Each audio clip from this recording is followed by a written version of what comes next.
வணக்கம். சற்று முன் கிடைக்கப்பெற்ற ஒரு மிக மிக முக்கியமான செய்தி ஒன்று வெளியாகியுள்ளது. செந்தில் பாலாஜி குறித்து நீதிபதி கேட்ட அந்த கேள்வியால் தற்பொழுது செந்தில் பாலாஜியின் வழக்கறிஞர் திணறி அடித்து அமைதியாக வழக்கை ஒத்திவைக்குமாறு கேட்டிருந்தார். இந்த சூழலில் செந்தில் பாலாஜி ஜாமீன் கிடைக்குமா? அமைச்சரவை மாற்றத்தை செந்தில் பாலாஜிக்காக நாட்களை நீட்டித்து கொண்டிருக்கிறார் முதல்வர் ஸ்டாலின் அவர்கள். இதற்கு பதிலளிக்கும் விதமாகத்தான் இந்த செய்தி அமைந்திருக்கிறது. கடைசி கட்டத்தை எட்டியிருப்பதாக திமுகவின் தரப்பினர்கள் நம்பிக்கையுடன் இருக்கக்கூடிய சூழலில் கடந்த சில வாதங்கள் செந்தில் பாலாஜி அவர்களுக்கு எதிராகவும் நீதிபதி சொன்ன கருத்துக்களையும் இந்த வீடியோவில் முழுமையாக பார்த்து நாளை நடக்கக்கூடிய செந்தில் பாலாஜியின் வழக்கின் இறுதி தீர்ப்பு என்னவாக மாறும் என்பதையும் இதன் மூலமாக நாம் தெரிந்துவிடலாம். கடைசியாக இந்த வழக்கின் வாதங்கள் ஆகஸ்ட் மாதம் நடந்து தீர்ப்பு தேதி குறிப்பிடாமல் ஒத்திவைக்கப்பட்டது.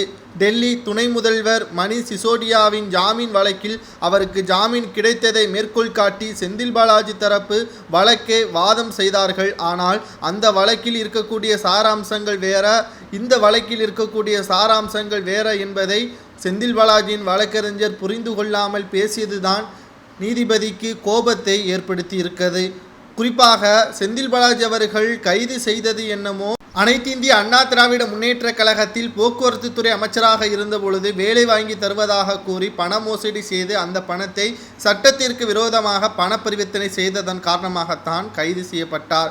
ஆனால் தற்பொழுது வழக்கு நடைபெற்று கொண்டிருப்பதோ தமிழக மின்சாரத்துறை அமைச்சராக இருந்தபோதும் மதுபான ஊழல் கொள்கை வழக்கிலும் இவரது பெயர் அடிபட்டதன் காரணமாகவும் அவரது வீட்டில் ஒன்றல்ல இரண்டல்ல சுமார் 7 முறை அமலாக்கத்துறை அதிகாரிகள் சோதனை நடத்தி பல்வேறு ஆவணங்களையும் ஃபைல்களையும் கைப்பற்றியிருக்கிறார்கள். செந்தில் பாலாஜியை விட அவரது தம்பி அசோக்குமார் அவர்கள்தான் மிக முக்கியமான குற்றவாளி.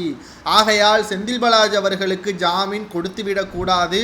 அவர் அமைச்சராக இருக்கக்கூடிய காரணத்தினால் அவரது பதவியை பயன்படுத்தி அனைத்து ஆவணங்களையும் அழித்து விடுவார் என்று அமலாக்கத்துறை வழக்கறிஞர் துஷ்ரா மேத்தா அவர்கள் நீதிபதியிடம் கூறியிருந்தார். இதற்காகவே அமைச்சர் செந்தில் பாலாஜி அவர்கள் தனது அமைச்சர் பதவியை ராஜினாமா செய்தார். அதற்கு பிறகும் ஜாமீன் கிடைத்துவிடும் என்று முழு மனதோடு நம்பிக்கை வைத்திருந்தார்.